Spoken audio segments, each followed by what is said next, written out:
Hi అండి. గుడిలో పెట్టే పులిహోరకి ఎంతమంది ఫ్యాన్స్ ఉన్నారు చెప్పండి? చాలా బావుంటుంది కదా! ఒకసారి ఇలా ట్రై చేసి చూడండి. అచ్చం గుడిలో పెట్టే పులిహోర టేస్టే వస్తుంది. నేను మా కమ్యూనిటీలో ఉన్న వినాయకుడి దగ్గర ఇవ్వడానికని చేశాను. ఇంత క్వాంటిటీలో. అదే మీకు చెప్తున్నాను. చాలా అంటే చాలా బాగా వచ్చింది. ఒకసారి ట్రై చేసి చూడండి. ముందుగా 1 కేజీన్నర వరకు రైస్ తీసుకొని ఇలా ఉడికించుకోవాలి. రైస్ ఉడుకుతున్నప్పుడే కొంచెం చిన్న పలుకు ఉందనేటప్పుడే ఒక 4, 5 స్పూన్ల పసుపు వేసేసుకొని వెంటనే వార్చేసుకోవాలండి. ఒకసారి బాగా కలిపేసుకొని అన్నాన్ని వార్చేసుకోవాలి. ఇది అయ్యేలోపు ఒక పావు కిలో వరకు చింతపండు పడుతుంది.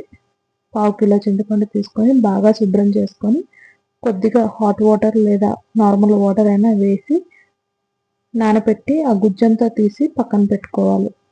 ఇప్పుడు ఈ తీసిన గుజ్జుని స్టవ్ ఆన్ చేసి మరగనివ్వాలి. ఈ చింతపండు గుజ్జు మరిగేలోపు మనం ఆల్రెడీ అన్నాన్ని వార్చేసుకున్నాం కదా! ఆ వార్చిన అన్నాన్ని ఒక తడి క్లాత్, కాటన్ క్లాత్ తీసేసుకొని ఆ క్లాత్‌ని దేనిపైనైనా పరుచుకొని ఇలా చూపిస్తున్నట్టు అన్నాన్నంతా వేసుకొని చల్లారనివ్వాలి. ఎక్కువ క్వాంటిటీలో కాబట్టి నేను ఇలా క్లాత్ పైన వేస్తున్నాను. తక్కువ క్వాంటిటీ అయితే పళ్ళెంలో కలిపేసుకోవచ్చు. ఇందులోని కొన్ని పచ్చి కరివేపాకు రెబ్బలు కూడా వేసేసి మొత్తాన్ని కలిపి అన్నాన్ని బాగా చల్లారనివ్వాలి.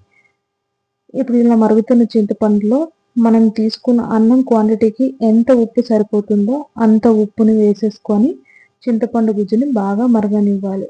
ఇవన్నీ నేను తాలింపు కోసం తీసుకున్నానండి. కొంతమంది అయితే నువ్వుల పొడి కూడా వేస్తున్నారు. చాలా బావుంటుంది టేస్ట్.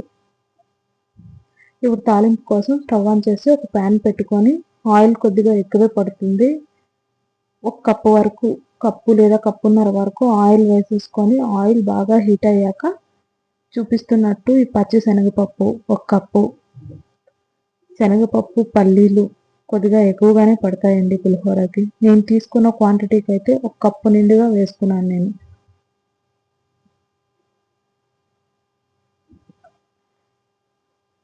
అలాగే ఒక అరకప్పు వరకు మినప్పప్పు, ఒక కప్పు వరకు పల్లీలు వేసేసుకొని ఇవన్నీ వేగనివ్వాలి. ఈ పప్పులన్నీ బాగా వేయించుకోవాలి. మీడియం ఫ్లేమ్‌లో కొద్దిగా వేగితే చాలు. వేగిన తర్వాత మనం అన్ని పచ్చిమిర్చి అన్నీ వేస్తాం కాబట్టి దాంతో పాటు ఇంకొంచెం వేగుతాయి.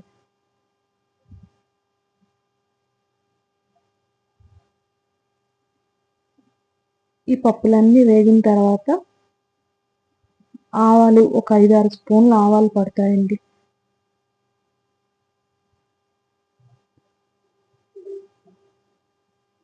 ఆవాలు వేసేసుకొని ఆవాల్ని చిటపటనివ్వాలి.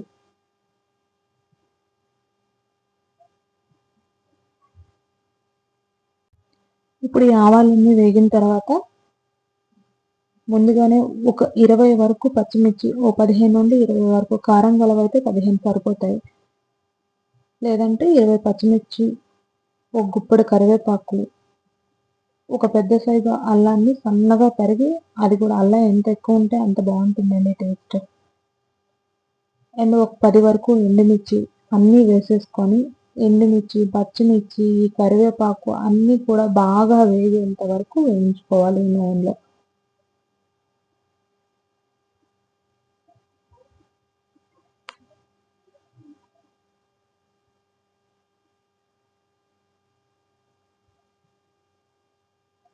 ఇలా వేగుతున్నప్పుడే పప్పులు కూడా ఇందాక కొంచెం వేగాయి కదండీ! ఇప్పుడు ఉన్నది కూడా వేగేస్తాయి.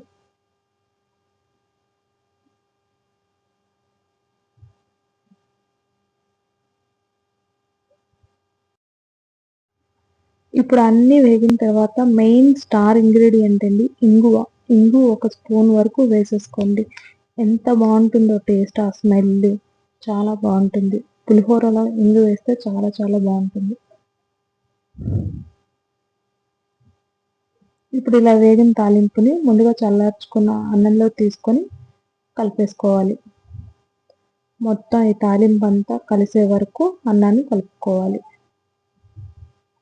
ఇలా కింద నుండి కలుపుతుంటేనే బాగుంటుందండి, లేదంటే అన్నం ముద్దగా అయిపోతుంది.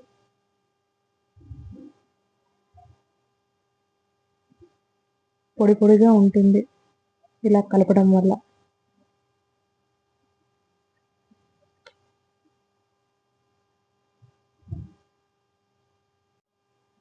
ఇప్పుడు చింతపండు మగ్గు చూడండి, ఇంత చిక్కగా మరగాలి చింతపండు మగ్గు.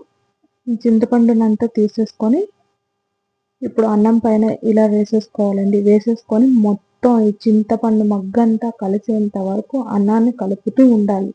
ఎంత బాగా పులిహోర కలిపితే అంత బాగుంటుంది.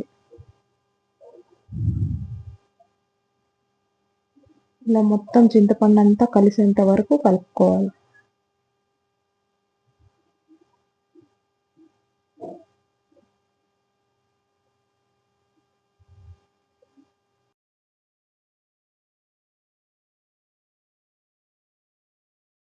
ఇప్పుడు ఈ చింతపండు అంతా కలిసిందా, అంతేనండి. మూత పెట్టి ఒక అరగంట అలా వదిలేయండి. చాలా అంటే చాలా బాగుంటుంది. ప్రసాదాల్లో కానీ, ఏదైనా ఫంక్షన్స్లో కానీ ప్రసాదం పులిహోర తినాలనిపించేటప్పుడు ఇలా చేసేసుకోండి, చాలా బాగుంటుంది. నేనైతే మావి స్ట్రీట్లో పెట్టిన వినాయకుడి మండపంలో ఈ పులిహోరని తీసుకెళ్ళి ఇస్తున్నానండి. చాలా బాగుంది, బాగా కుదిరింది. ఒకసారి ఇలా ట్రై చేసి చూడండి.